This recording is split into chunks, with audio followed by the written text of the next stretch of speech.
Can we unlock the potential of the Oden leader card in the country of Wano? Let's talk about it.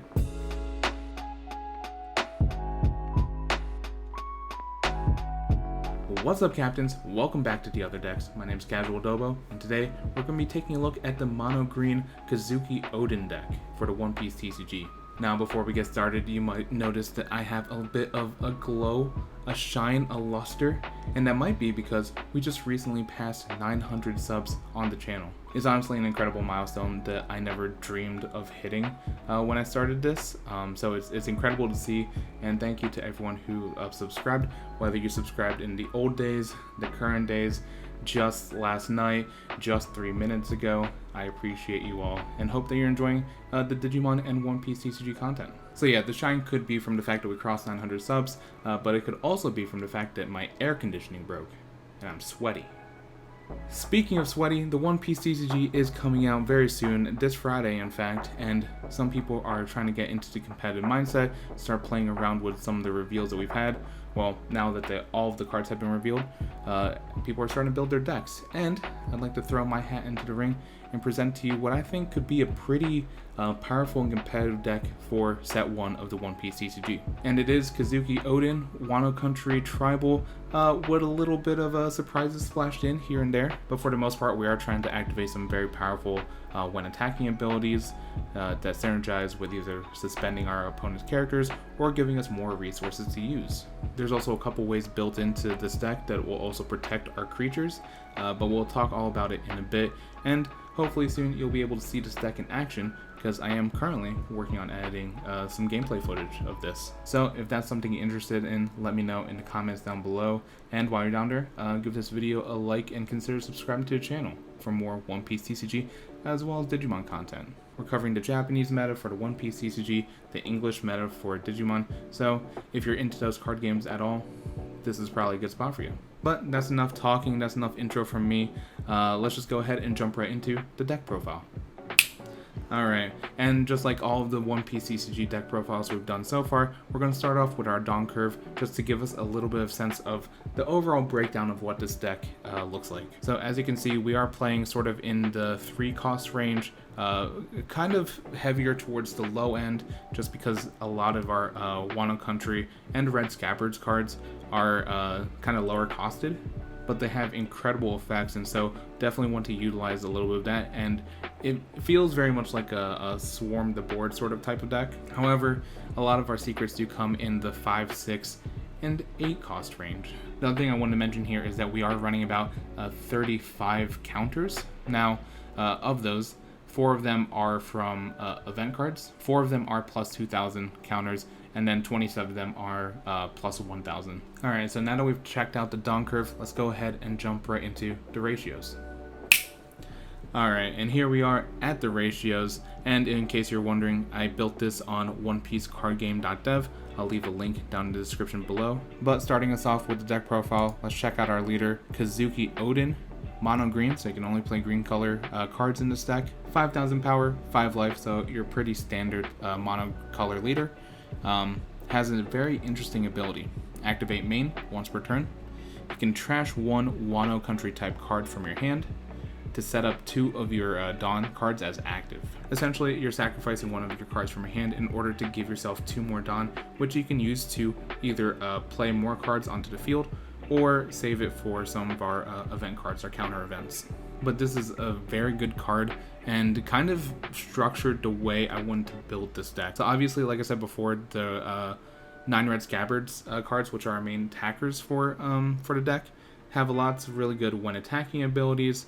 But the other element I want to incorporate in this, and Kozuki Oden kind of influenced this, is card draw. There's a couple of cool things that were introduced in green that will allow for some extra card draw, and being able to gain that type of advantage consistently will allow us to essentially use our Oden ability more often than not. Keep in mind, it's still once per turn, but if you have a lot of cards in hand, you have options. I know, I'm super excited about Kozuki Oden. Next up, going into our characters, we have Killer. This is a blocker, 2 cost to play, 2,000 power, does have counter plus 1,000, so kind of hits all the spots for what we're looking for in a card. Like I said, has the blocker ability, but if you attach 1 Dawn to it, on block, if you control 3 or more characters, draw 1. So immediately we see where I'm trying to get card draw out of some of my character cards, and to be able to do it on block is really nice. That said, you do need to have 3 or more characters on the board, but because we are playing such a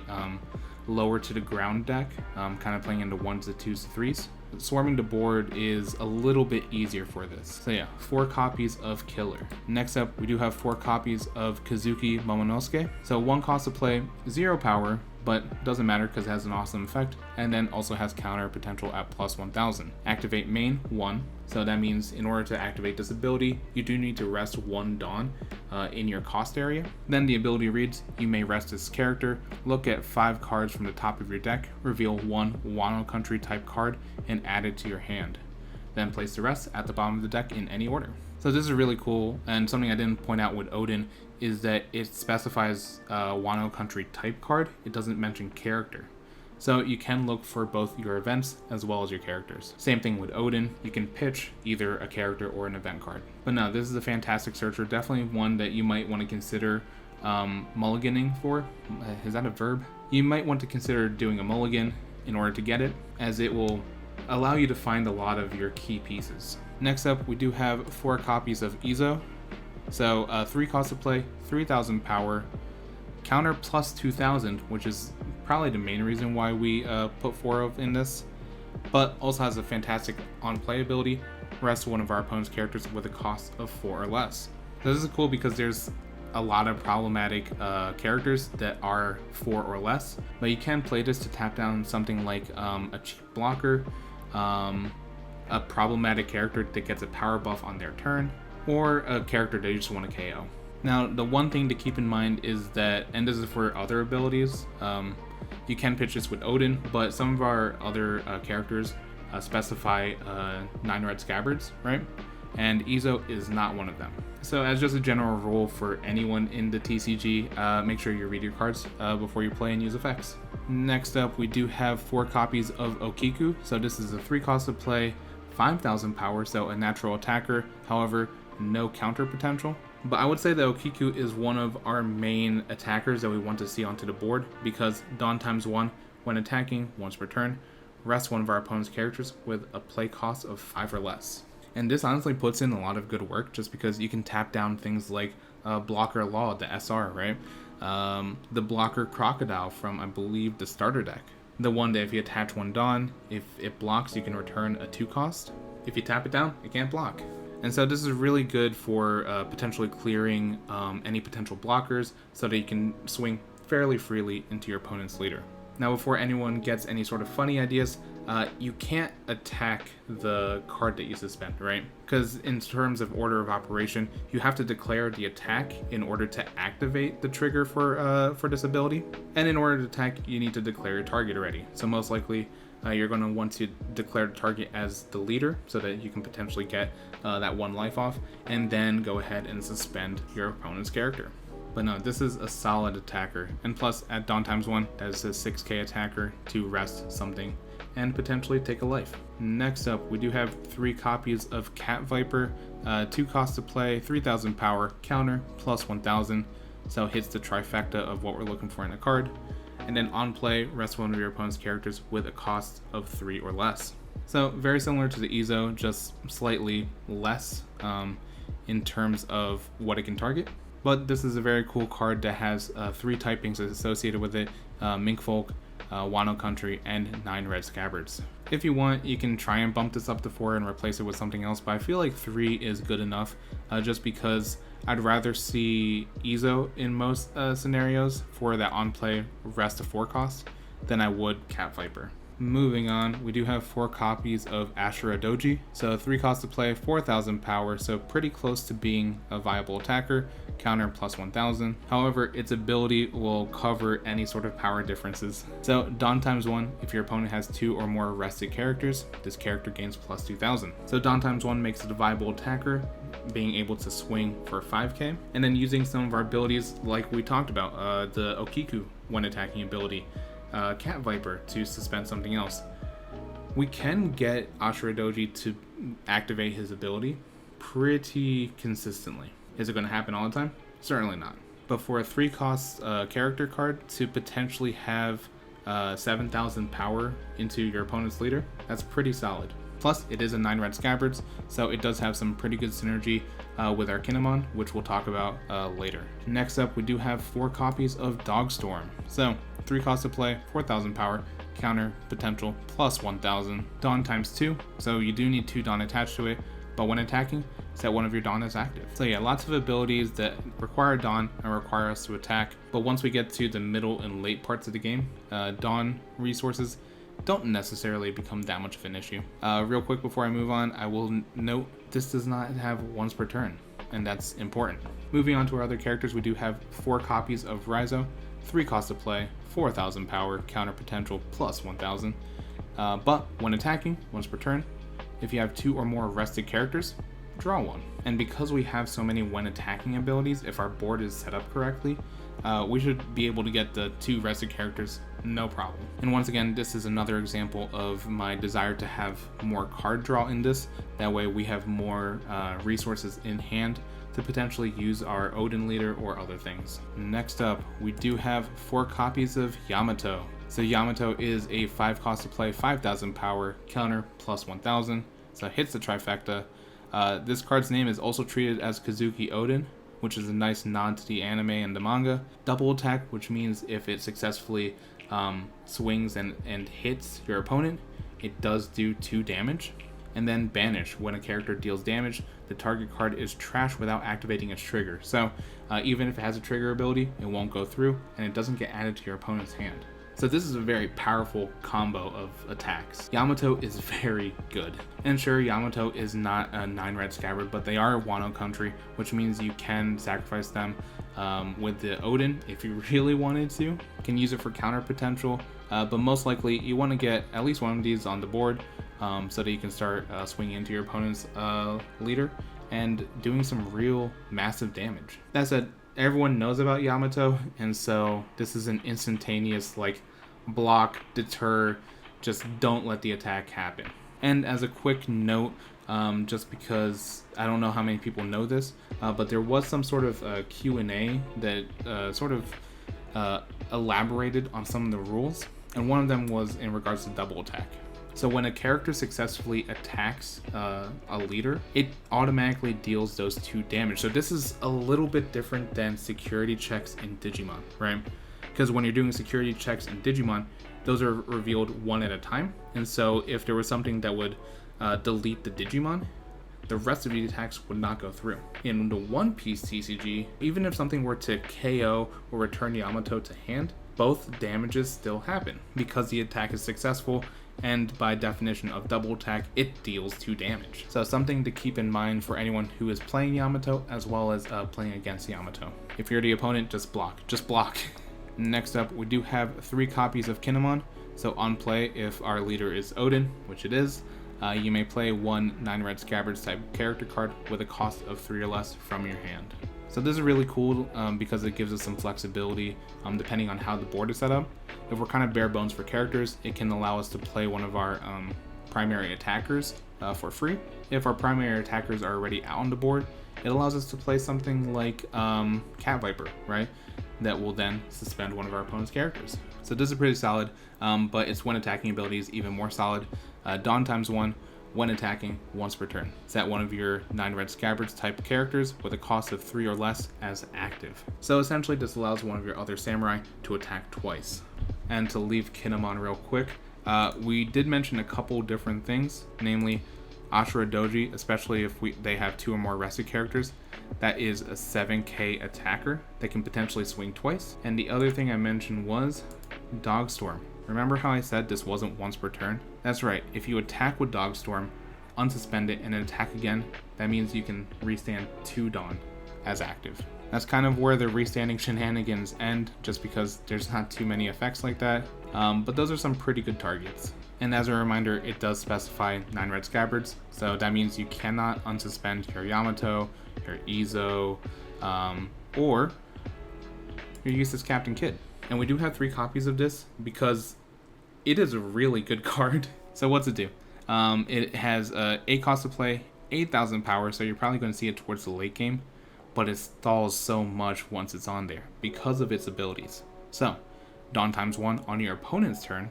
If this character is rested, your opponent cannot attack anything other than characters named Eustace, Captain, Kid. So as you've been going through this deck profile, you've probably been wondering, hey, with all these one attacking abilities, doesn't that leave you susceptible to sort of a counterattack to clear your board? And the answer is yes. However, this kid protects all of our other characters. Essentially, our opponent is forced to deal with this before anything else. And you'll notice that it says cannot attack anything other than characters named Captain Kid. That also means that our opponents cannot attack our leader, Oden. If you want to try and put 4 of these in the deck, I would completely understand. It is a very good card. And at 8,000 power, your opponent's leader would have to attach 3 Dawn or power up in some other way to even just swing into it. And remember when I said that we were running like 35 counters? This is the reason why. Because as soon as we put Kid onto the board, we want to keep it alive as much as possible so that our samurai cards can do their thing. And if that wasn't enough, you also have Activate Main once per turn. You can rest this character to play 1 character card with a cost of 3 or less from your hand. Note that this says any character, so it does mean that we can play our Izou for free. And this is a great way to rest it, especially if you just played it. You can essentially get the benefits of having the kid out on the field and all that protection goodness on the first turn that you play it. Because even though characters can't attack on the first turn they're played, they can activate their abilities. So Eustace Kid is super solid. Also not sure why the proxy says common, but it is a super rare. Do keep in mind, and I don't know anything about the Japanese market, but I will say this is a super rare, which is probably going to be also one of the most meta green cards coming out of the set. I predict that this is going to be probably one of the more expensive SRs coming out of it. So keep in mind that 3 to 4 copies of it might cost you a little bit of money, as my general prediction. But that's it for the character cards. Let's go over to the events. So first up, we do have 2 copies of You Can Be My Samurai. This is a 1 cost to play event card, but says main. You may rest 2 of your characters to draw 2 cards. Like I said, I wanted to put in card draw into this. Honestly, I wanted to make this a 4 of, but I couldn't quite fit it in. But this has fantastic synergy with a card like Rizzo, right? Just for turning over there real quick. That says if you have 2 or more rested characters, draw 1. So depending on the situation, you could play the You Can Be My Samurai event card, rest 2, fairly innocuous characters, maybe like a Momonosuke and something else, right? Rest those 2 cards, get your 2 card draw, and then attack with Rizzo, and then get another card draw. And that's kind of why I wanted to put it at 4, but like I said, I couldn't quite fit it. I think it is, especially in the earlier parts of the game, to have quite a bit more character cards as opposed to events. So only kept it at 2 copies. That said, an event card I wanted at 4 is our counter event, Paradise Waterfall. So this is a 1 cost to play counter event. Your leader or one of your characters gains plus 2,000 power during this battle. Then you can set one of your characters as active. So this is really cool because if we don't have the kid card on the field to add that protection, we can essentially give something plus 2,000, hopefully surviving an attack, as well as protecting one of our already active characters by setting them as active, making it untargetable during our opponent's next attack, right? So this is solid, but even more solid is its trigger ability. So if it comes out of life, you can potentially KO one of your opponent's rested character cards with a cost of 4 or less. So, like all green things, the character card does have to be suspended, but to be able to KO something with a play cost of 4 or less is super solid. An easy 4 copies in this deck. And then last but not least, we have 3 copies of Straw Sword. So 2 Dawn to play, main, rest one of your opponent's characters. Also, it does have a trigger ability that says play one of your supernova type characters with a cost of 2 or less, but we don't have any of those. So if we see this in life, best not to trigger it, just keep it in your hand. But I like Straw Sword a lot just because of its ability to pretty cheaply suspend any of our opponent's characters. You'll notice with a lot of the event cards and some of the other colors that there is a play cost restriction, right? Think of Sables, for example. 4 costs to play, but return a 7 cost card back to your opponent's hand, but unrestricted free access to spend anything for 2 Dawn. That's pretty nice, especially if we can then power up some of our bigger hitters such as Kinemon or Kid to swing into it and KO it. So even though we're not really using the trigger ability, the effect of it by itself is just super solid to have. And there we have it. That is my Kozuki Oden Mono Green One Piece deck. Let me know in the comments below what you think. I also haven't quite come up with a nickname for it. As I'm recording this, I'll probably come up with something that you've already seen in the thumbnail.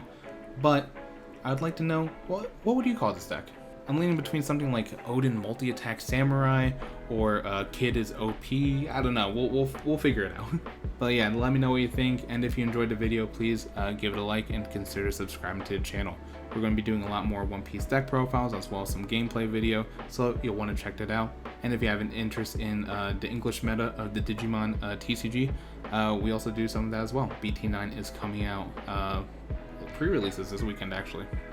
So that's pretty cool. But anyway, I think that'll do it for me, so thank you so much for watching. Really appreciate it. And captains, remember, build what you like, play what you love. And I'll catch you in the next video. Have a good one.